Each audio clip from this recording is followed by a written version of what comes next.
John F. Kennedy Jr. was an American prince, the son of a beloved president and a beautiful trend-setting aristocrat. The enormity of the experience that this kid had to go through is amazing.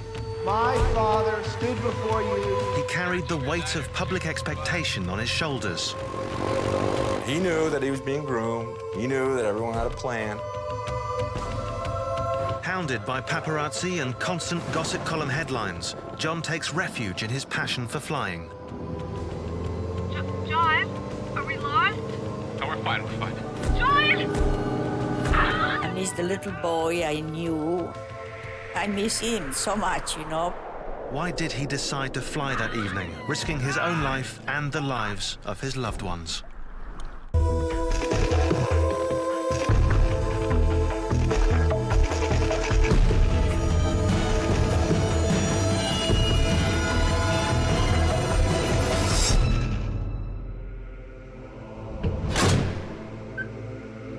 New York City, July 15th, 1999. John Kennedy Jr. begins the last 24 hours of his life. He is more than a celebrity. He's American royalty, a cultural icon. It's early evening, and John is meeting his wife Carolyn and her sister Lauren at the Stanhope Hotel bar in New York City. He's nursing a broken ankle sustained when he crash-landed his ultralight aircraft 6 weeks ago. John, Carolyn and Lauren had planned to fly to the wedding of John's cousin, Rory Kennedy, but there's a problem. John's marriage is in trouble, and Carolyn doesn't want to go. John moved out of the couple's Tribeca loft to a room here at the Stanhope Hotel just 2 days ago. Well, John had a fight with Carolyn, and she was such a high-maintenance person that you didn't make up with her in 5 minutes. It would take hours, or maybe even days to make up with her from one of the big fights. And so he stayed at a hotel. He went off and stayed at a hotel. Again, it didn't mean they were separating. It just meant the intensity of their argument and how the seriousness of the discussions they would have to have. They both had a very strong temper, not temper, but character. You know, Carolyn had a very, very strong character. Carolyn has been overwhelmed by the public attention that follows John everywhere he goes. She didn't know who she was. She got lost a little bit, and that was a big problem. Well, John had no idea when he married Carolyn that she would be unable to deal with the media pressure. After all, she was in public relations beforehand. She seemed to love to be in the limelight. She seemed to be the perfect wife for John. But immediately after their honeymoon, they come back to their flat in Soho, and she can't deal with it. There are the photographers waiting there. She simply can't deal with it, and she becomes a recluse. She just stays in that apartment for days on end. And I won't take no for an answer. In an effort to broker a compromise, Carolyn's sister, Lauren Bissett, has pressured the couple to meet for drinks. It'll be a great idea. We'll all fly up together, and we'll have fun. She encourages them to put aside their differences, at least for the weekend, and go as planned to John's cousin's wedding. Why don't you just put the last few weeks behind you? I just want this to stop. What is the matter with you two? Excuse me. John cherishes Kennedy family gatherings. She's so stubborn, my little sister. It's a chance for him to shed the public persona and relax with people who've shared triumphs and tragedies with him all his life. The Kennedys have had so much tragedy. They're used to circling the wagons. They're used to pulling together, grieving together, and resolving together. I've never seen a family like it. They're always there for one another. I want to try. Carolyn finally agrees. They will all fly together tomorrow afternoon. Control freak, but I love you for it. John, Carolyn, and Lauren have just 23 hours to live. John F. Kennedy Jr. lived his entire life in the public eye. He was America's most eligible bachelor and, according to People magazine, the sexiest man alive. He dated film stars and married the socialite Carolyn Bessette. He was on tabloid front pages and a regular in celebrity gossip columns.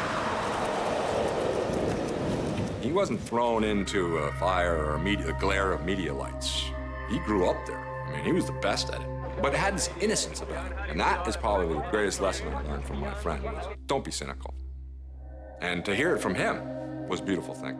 I'm not a political leader, but I can speak for those of my age. John lived with endless speculation about whether he had the ability to follow in the footsteps of a father he never knew.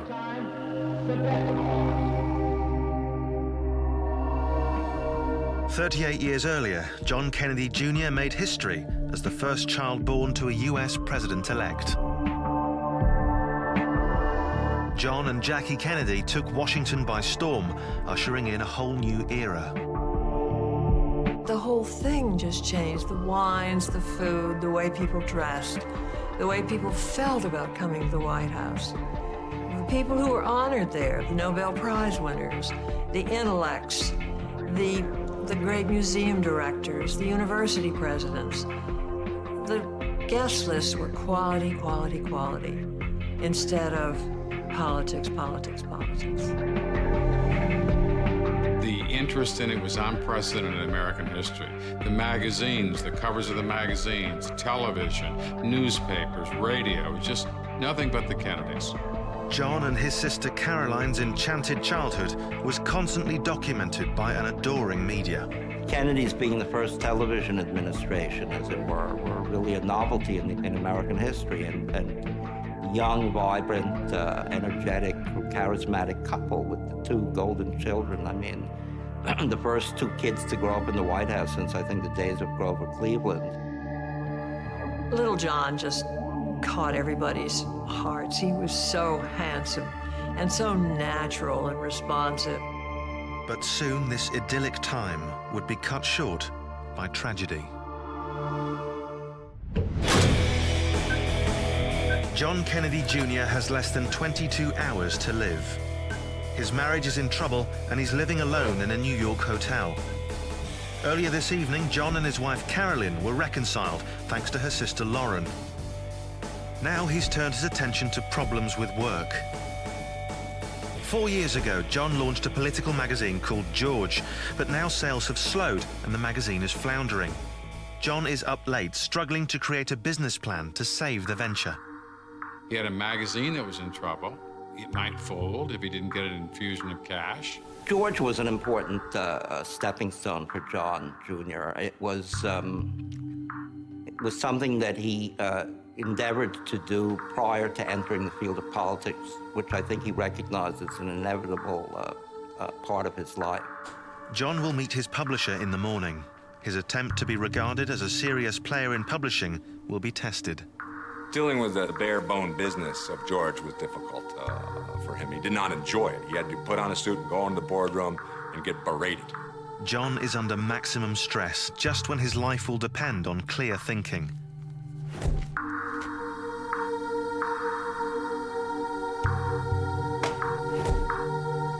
It's been a long day.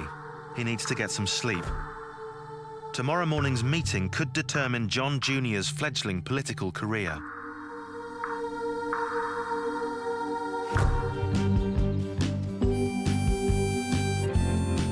"36 years earlier, President John Kennedy and his spirited 2-year-old son had developed a unique bond. President Kennedy was so thrilled to have a son, but he was like every father. Every father is thrilled to have a son. And here was this beautiful boy. And so he loved it when little John came to his office and examined everything and played with everything.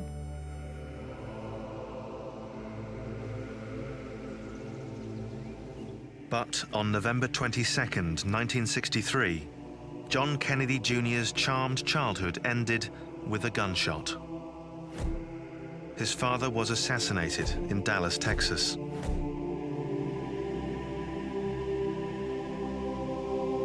president was buried on John's 3rd birthday. He said often that he remembered nothing of his father, not even that famous scene where he's saluting the horse-drawn carriage that's carrying his father's body. This image would haunt John for the rest of his life. He was, in a way, in search of his father his entire life. John Kennedy Jr. will spend much of his life trying to live up to the expectations of a man he can barely remember.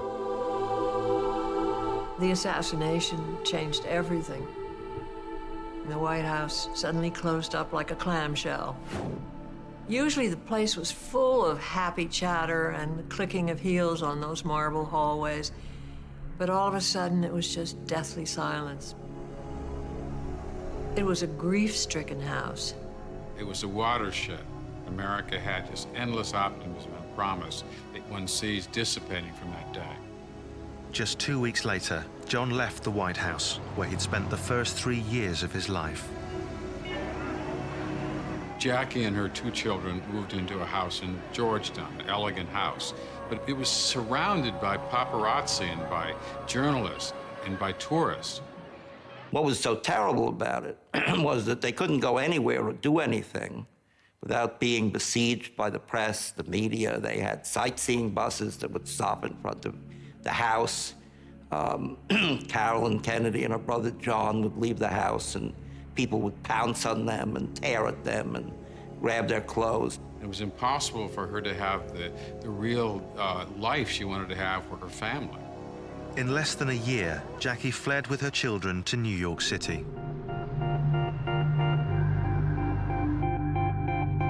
Desperate for a father figure for her young son, Jackie turned to Bobby Kennedy. Robert Kennedy's courage and determination to follow in his brother's footsteps and run for the presidency made a huge impression on John Jr. Joseph Kennedy, the Kennedy patriarch, really had trained his sons that one must pick up the banner for the next. Now it was Bobby's turn to take up that banner and to get to the White House himself. My thanks to all of you, and now it's on to Chicago, and let's win there. But on June 6, 1968, the unimaginable happened. Just 5 years after the death of his father, John Jr.'s uncle, Robert Kennedy, was shot and killed as he campaigned for the leadership of the Democratic Party. Now, 7-year-old John Jr. was fatherless again. As an adult, John Kennedy Jr. was reluctant to speak about the tragedy he experienced as a child. But the media speculated endlessly and dubbed it the Curse of the Kennedys. The title I selected for this book, The Kennedys, Dynasty and Disaster, made a lot of sense. There seems to be some kind of a curse hanging over the Kennedys. On John's last day, the curse would strike again. John Kennedy Jr. has 14 hours to live. Last night, he reconciled with his estranged wife, Carolyn, who agreed to join him at a family wedding at Martha's Vineyard. John plans to take Carolyn and her sister Lauren in his light aircraft. They plan to leave at 5:30 this afternoon. But John Jr. has a busy day ahead. He's already tired, having worked long into the night preparing a new business plan to save George, his political magazine, from financial disaster. This morning, John will present his new plan to the bosses at Hachette Philippachi Publishing. John's hopes for his future depend on the outcome of this meeting. Gentlemen, always ready for good news, sir. Have a seat. Klieger told him, it's over, it's done, we're not gonna pick you up. After your 5-year contract is done, we've done wonderfully with the magazine, we feel you've been a great success, but it's time to move on. John knows Hachette's CEO, Jack Klieger, is tough, but he's determined to turn the situation around. The business plan that he had presented was a strategic plan, but it didn't have, in my opinion, enough specific tactical executions that I could then go and present that to my bosses and feel comfortable with that presentation.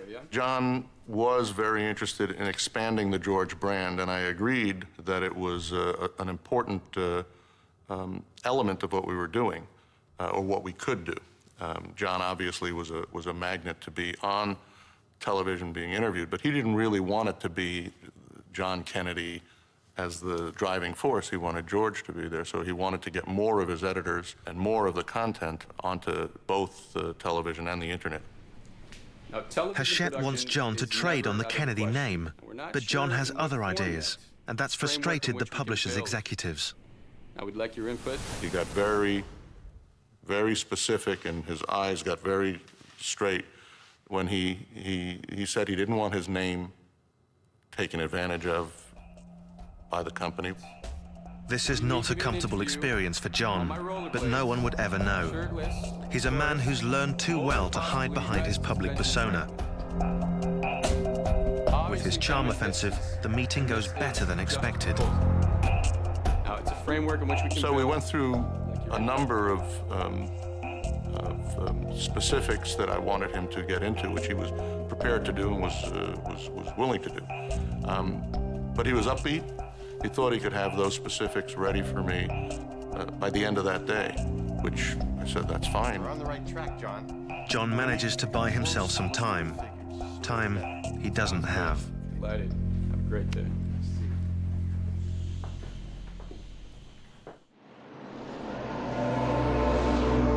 By the age of 8, John Kennedy Jr. had lost both his father and his uncle to violent assassinations.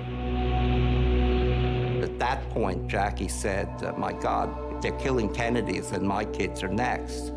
And this is what led to the marriage with Aristotle Onassis. Jackie's courtship with Onassis was pounced on by the media and made international headlines. Aristotle Onassis was Greek, and he was the richest man on the planet Earth. Jackie married Onassis in part because she liked money, and the Kennedys hadn't really left her that much money. Less than 5 months after the death of Robert Kennedy, John's mother marries self-made shipping magnate Aristotle Onassis. But the American public was outraged. Jackie had betrayed their trust by apparently casting aside the sacred memory of their fallen hero. Americans loved Jackie, but they loved her not as a woman with her own life. They loved her as the eternal widow. With her children protected by the Onassis' private security force, John's life regained stability. Aristotle Onassis lavished time, love, and money on John Jr. I think he liked Ari Onassis a lot. I think Ari liked him a lot, and I think he found Ari to be a very interesting, avuncular sort of figure. But this oasis of calm was not destined to last.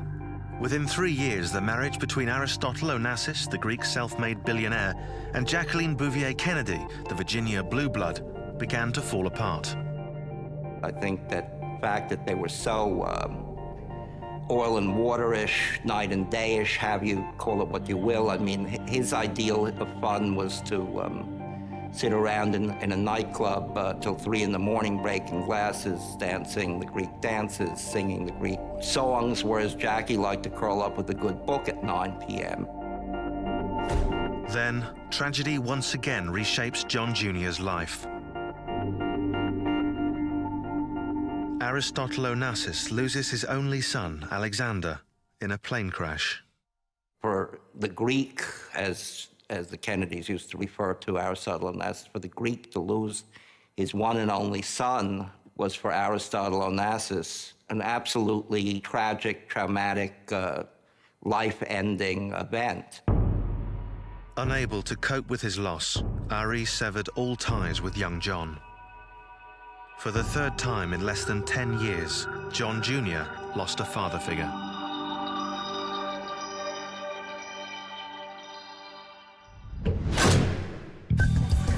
Just after midday, John is busy in his Manhattan office.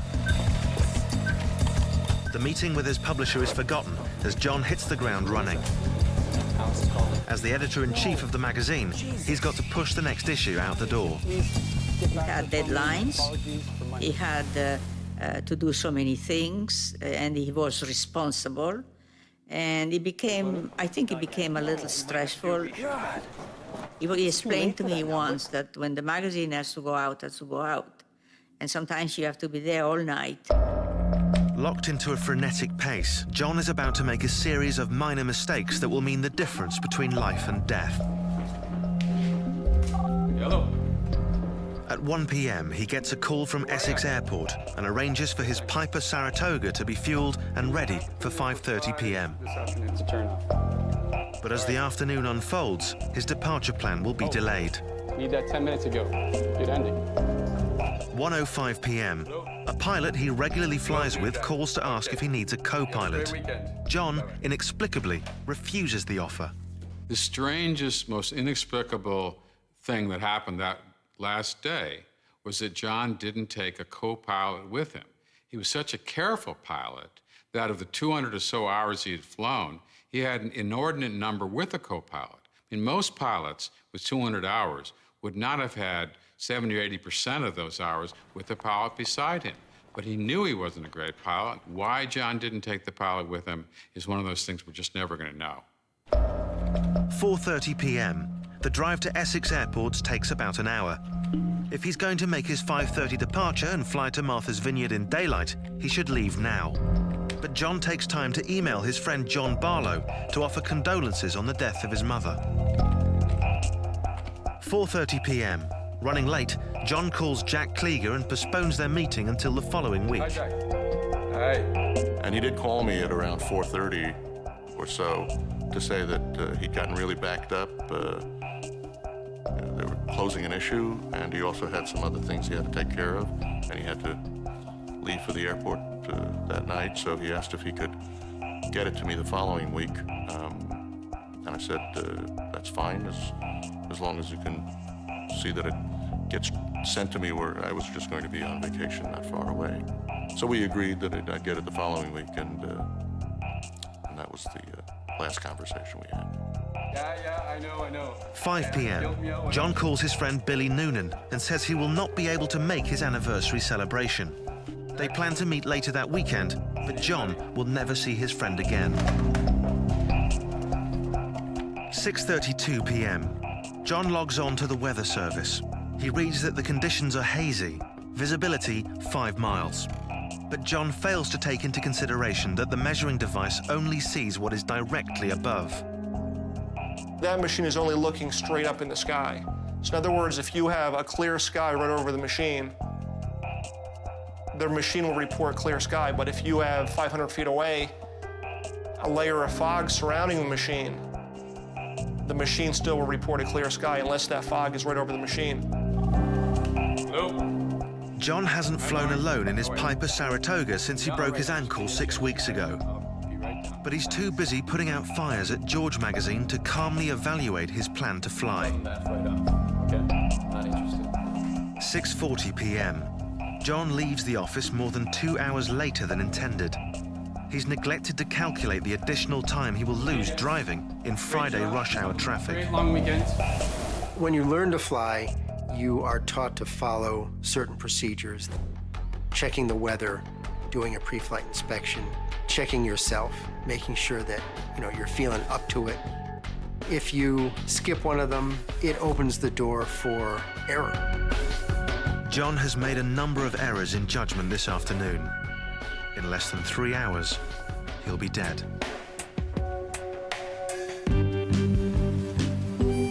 22 years earlier, John celebrated his 16th birthday at the Kennedy compound.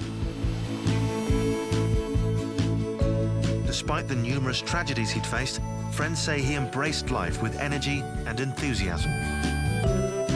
Some strange appreciation of life, this desire to go out and do things, to see things, like a cat. He was just curious. He wanted to see everything and do everything. But John was at best an average student. Teachers said he had difficulty concentrating in class. He had a problem with ADD, attention deficit disorder. Started taking medication for that when he was a teenager, and Jackie sent him to a therapist in New York for that reason. His mother wanted John to toughen up and experience life away from the Kennedy compound. She sent him to Guatemala as a Peace Corps volunteer, and the following summer on an outward-bound survival course. Jackie was worried that her son wasn't serious. She was worried he was going to get in trouble, get off the right path. He was just going to be a playboy. It was during this period that John discovered a new passion, acting. He loved it. He loved it. His first was Cyrano of Bergerac. He was great on Cyrano. John was a charmer. He could charm a snake. He was on stage, he was just on his element. You know, he loved it. For John, acting was a chance to do his own thing and to escape for a moment the Kennedy name. He was, in fact, very charming, playing roles of down and outers, alcoholics. This was what he was best at, not playing somebody from his own background. It gave him the freedom to be someone other than himself.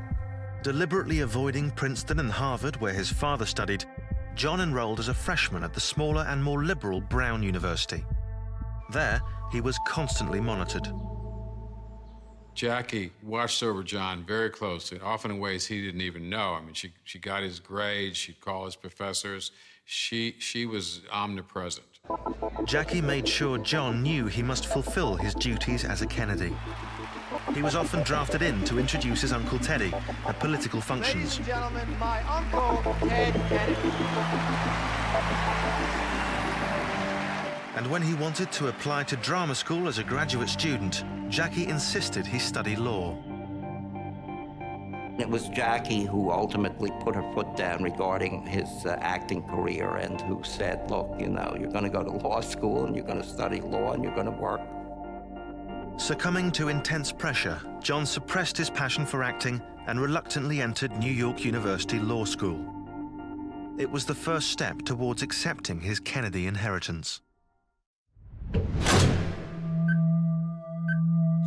John is already more than 2 hours late for his scheduled flight.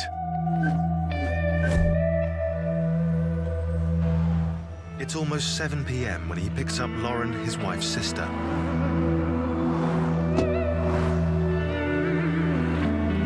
John originally planned to fly out of Essex County Airport for Martha's Vineyard at 5:30. But driving in Friday rush hour traffic, it will take him over an hour to get there, and he'll be forced to make the last crucial minutes of his flight in darkness.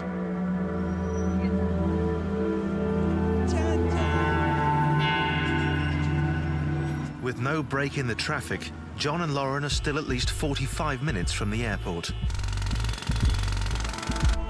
He could have called to reschedule the flight, but he did not. John's wife, Carolyn, has spent the afternoon shopping for a dress to wear to the family wedding. She decided to travel alone to Essex Airport. Now she too is stuck in traffic.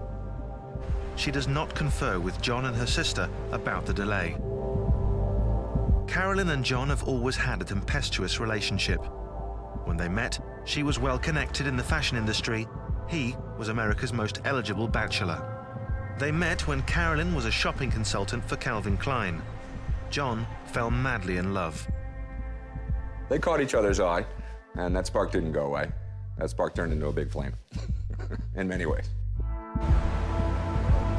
They were America's golden couple, but by their last day, cracks have begun to appear. John has been accused of being insensitive. Some say Carolyn is controlling, a skilled manipulator. My wife called her a witch, but a good witch. And that she had this power about her, a mystery and an intelligence, I think, more than anything. She didn't necessarily not let you know what she was thinking, but you knew that she understood you. She looked you in the eye, and you knew that she touched your soul a little bit, and you felt that, and you appreciated that in her. And John saw that right away with her. As I said, when I first saw her, I looked at the ground and tried to get out of the room, frankly. And they didn't even know each other that well yet. He was watching me react to her, and I think, and a lot of people react that way to her, and that was attractive to him. They were two powerful personalities who couldn't seem to get along, even though they believed they were meant for each other. John and Carolyn's relationship was really based on the idea that they were soulmates, that they'd found the counterpoint of each other. They were talking about kids and talking about him becoming a senator and she'd smoothed out. John and Carolyn make slow progress towards the airport. What's the plan? Whatever their hopes, their future together will be cut tragically short.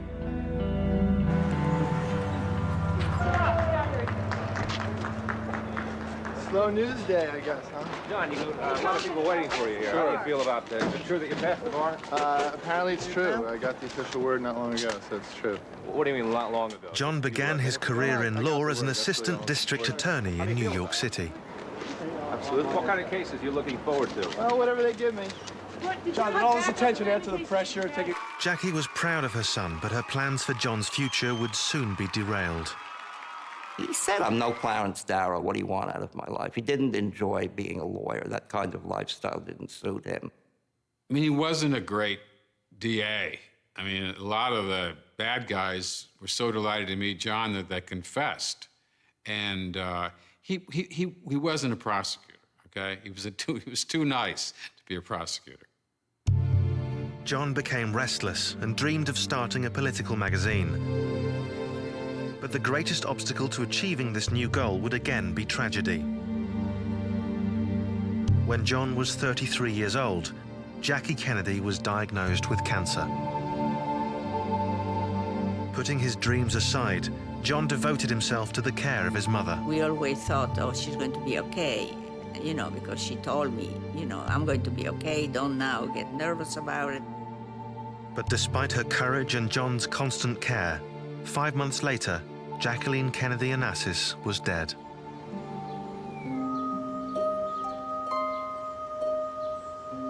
What he suffered the most is after Madam died. It was a big, big void on his life. For John, it was extraordinarily sad, but it was the evocation, the birth of a man. I mean, the day after she died, there he was in front of her building on 1045th Avenue in a blue suit, talking to the press. My mother passed on. She was surrounded by her friends and her family.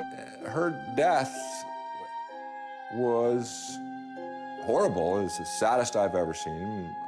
But he came out of it with her spirit firmly behind him. It's a reading from the second letter of St. Paul to the Thessalonians. But I would not have you to be ignorant, brethren. Jackie was gone, and although devastated by the loss, John Kennedy Jr. was now finally free to chart his own destiny. She told him on her deathbed, go use your name. You earned it.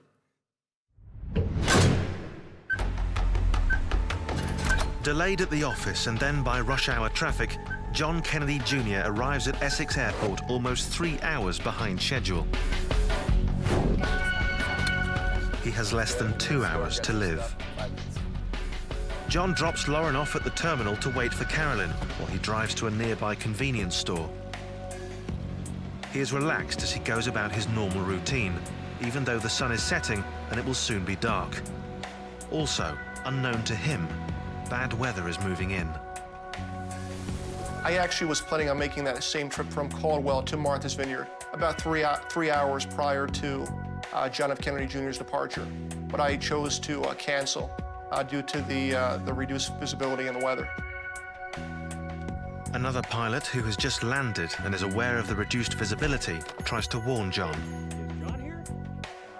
If this pilot had found John, it is possible that he might have changed his mind about flying. But John is now at the convenience store, calmly signing autographs for excited well-wishers.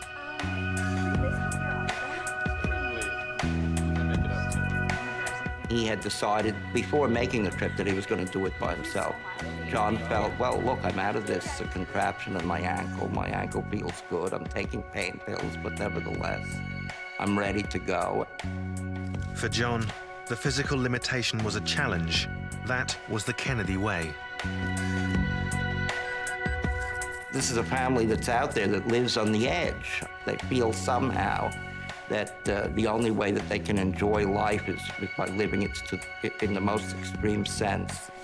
And if you do that enough, I mean, the odds are bound to take hold. He did not take excessive risks in the sense that I saw some of his other family members doing, but when it came to flying, he was almost anal. I went up with my family the week before, and I would have gone up the week after. When he landed, it was beautiful. You know, a lot of people said to me, why didn't you warn him? It would have been completely inappropriate for me to warn him or to give him advice, because I don't know his proficiency, I don't know, what his skill level is, and I don't know if there's a pilot or an instructor on the airplane with him. It's now 8:25 p.m. John had originally planned to make this trip in daylight. Leaving now means that soon he will be flying in the dark over the Atlantic Ocean. Is that John's plane over there? Yes, that's John's plane. Is that his wife with him? Yes, that's his wife. We should go over. Let's go. Thank you. Tragically, one of Jackie Kennedy's last wishes would have saved her son's life had he kept his word.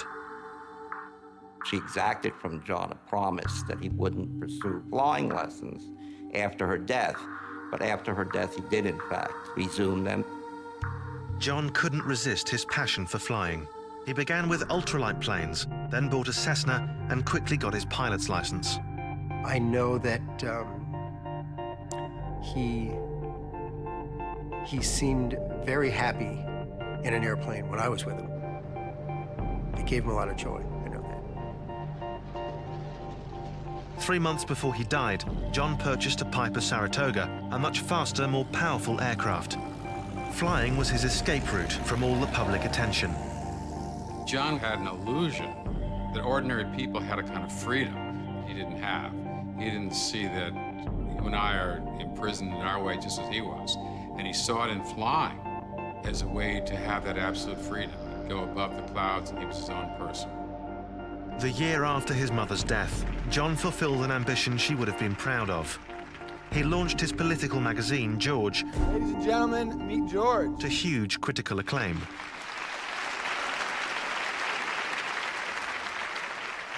The beginning of George was like an eagle taking off for him, that he happened to be riding. He loved it, the creative process, the fact that he had come up with a business idea and it seemed to make sense. It wasn't just coming together because of his name. It was journalism. He loved that. His favorite part of George was talking to the Dalai Lama and even Larry Flint. He loved this interview with Larry Flint because Larry's kind of the ultimate rebel in a way. And the Supreme Court ruling, that's who John, Larry Flint was an underdog. And that's who John associated with. I mean, how could John Kennedy Jr. be an underdog? That's who we thought he was. Politics is not merely pulling a lever on election day or covering a debate on Capitol Hill. Politics is really about personalities and ideas. It's about he found himself with George. I mean, even if it failed, he knew all that magazine had done for him, and it had given an entree to a whole new world. After years of trying to find his place in the world, it seemed that by his early 30s, John Jr. was poised to create his own version of what it means to be a Kennedy. It was a vision that, tragically, would never be realized. Why don't we see any lights, John? John! Oh!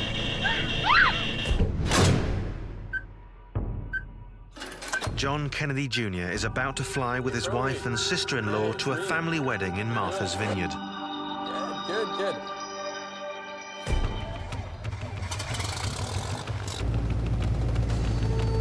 It is now 8:35 p.m. Only an hour of daylight remains.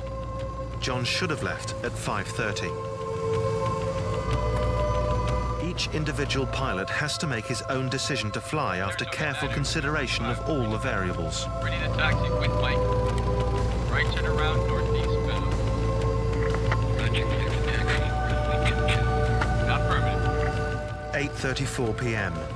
John contacts air traffic control. The conditions on the ground are slightly hazy. The problem with haze is that you can take off and the first 1,000 feet or so as you're climbing out could be clear. But when you get higher, you could enter a haze layer and not be prepared for it. And that happens very often in the summer. John is only certified for Visual Flight Rules, or VFR. Ready to go, guys? The theory behind VFR is that you will be able to maneuver the airplane by looking out the window and being able to determine the plane's relationship to the horizon. When the horizon is not visible, the pilot is essentially flying blind. To be certified to fly under these conditions, a pilot must go through rigorous training, learning to use only instruments to navigate. Making it right downward departure. Affirmative, right downward departure on 22. John has very limited expertise in instrument navigation and is not certified.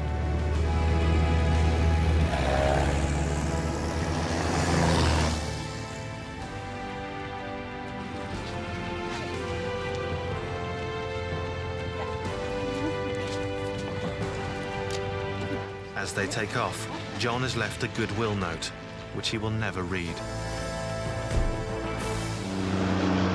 John's departure is now so late that Lauren's hosts for her weekend on Martha's Vineyard arrive to pick her up just as she is leaving. Lauren Bissett. She's flying in with John and Carolyn. Are they here yet? Haven't seen the plane. We checked with air traffic control. John could have filed a flight plan as he left, but he did not. It's a good idea, particularly on a night flight, to file a VFR flight plan. The advantage being that once you file and activate it, there will be someone waiting for you to cancel it when you arrive at your destination.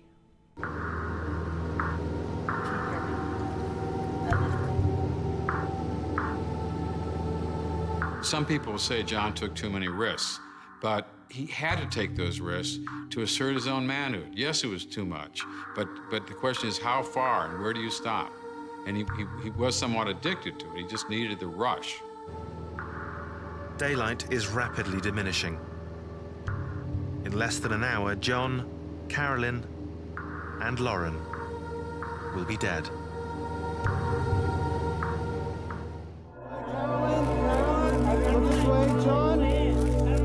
One year earlier, it seemed John Kennedy Jr. was set to fulfill the expectations of an adoring American public.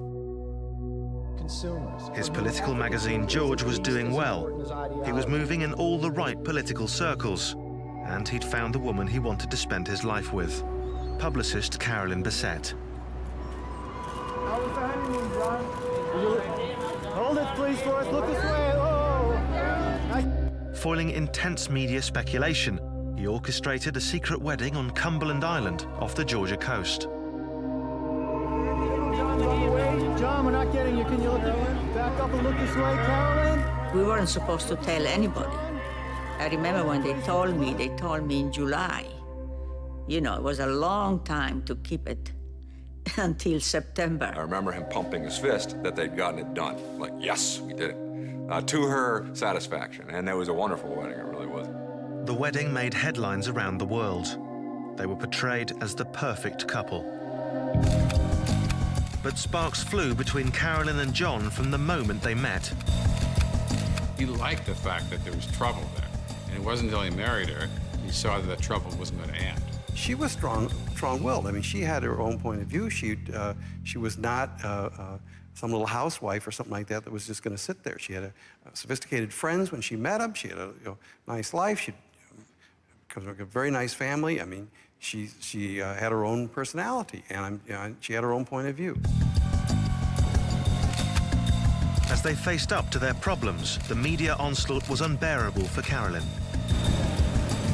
There was always some guy lurking around, and who would take her picture or run up to her, or just invade her space. And I don't think anybody can be prepared for that.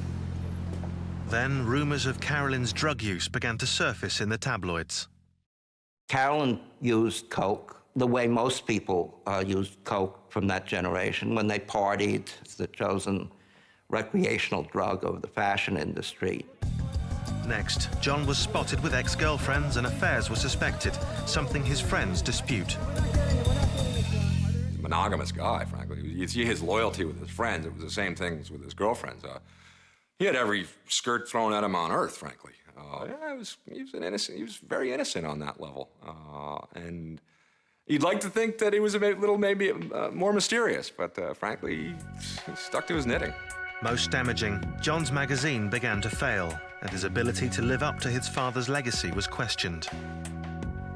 John hoped to save his marriage. He wanted his magazine to thrive again, and he wanted to establish his own reputation. All he needed was time.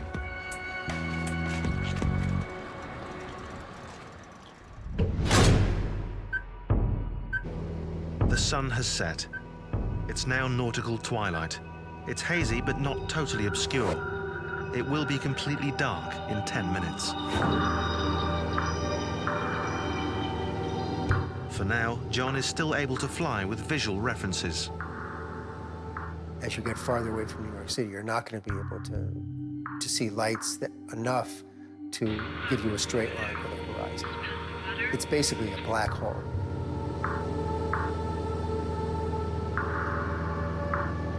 Flying over water at nighttime, you pretty much lose that horizon. You're solely referencing your instruments.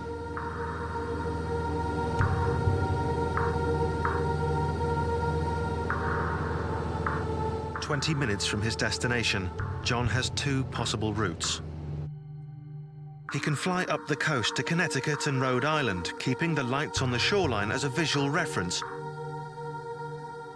and then turn south over Cape Cod to the airport at Martha's Vineyard. This route will only add 5 minutes to his flight time. Of all my trips I've made to Martha's Vineyard, I've always flown that particular route because it puts you over water the least distance. Or he can take a riskier but shorter route and leave the coast and fly a direct line straight out over Rhode Island Sound and the Atlantic Ocean, a distance of 34 miles from the airport at Martha's Vineyard. Choosing the route is a pivotal decision. Okay, we're leaving the coast. There goes the coastline.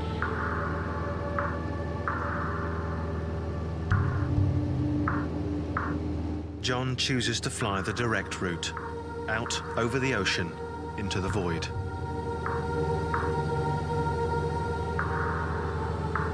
This choice will cost him his life.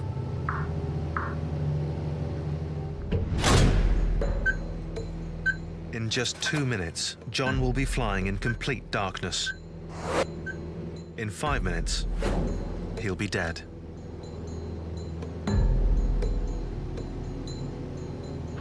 John, are we lost? No, we're fine. Sit back. Why don't we see any lights, John? John is flying at 5,500 feet in complete darkness. He is 34 miles from the airport at Martha's Vineyard. He cannot see any visual landmarks, but he starts to descend. 9:39 p.m. There is still no sign of the lights at the airport. Can you see anything out there? No! John levels off at 2,500 feet and searches desperately for some visual reference, a light, a horizon line, stars, anything to give him a sense of direction. John! He starts to become disoriented.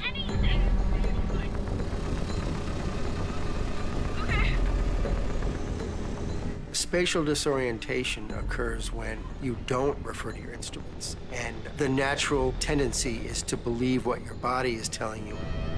John does not have enough experience in his new plane and is ill-equipped to fly in these conditions. He relies on his instincts just when he needs to focus on his instruments. The plane now banks sharply to the left and climbs.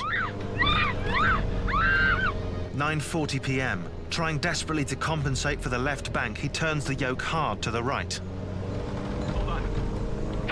The plane slides into a descent, speeding toward the ocean.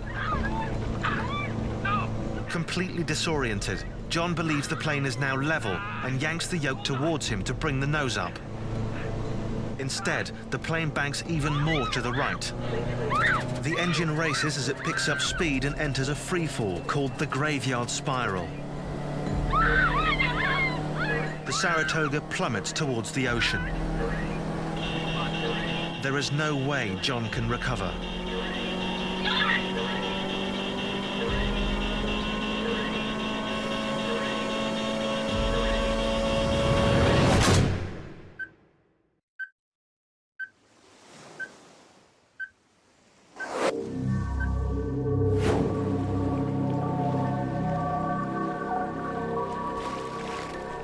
I miss him, I miss I missed the little boy I knew, and, you know, I couldn't believe that it was going to finish this way.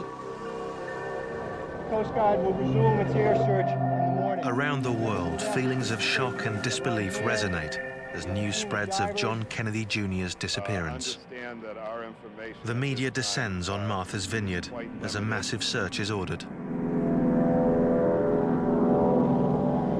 I knew that he was dead. They couldn't find him. Planes don't go missing. There is a suitcase with a business card, and the business card attached to a little plastic insert within the suitcase is in the name of Lauren Bassett. John Kennedy Jr. died on the 16th of July, 1999. 6 days later, on the USS Briscoe, the Kennedys once again gather to bury one of their own as an entire nation mourns. With his death, the world will never know what his true contribution might have been.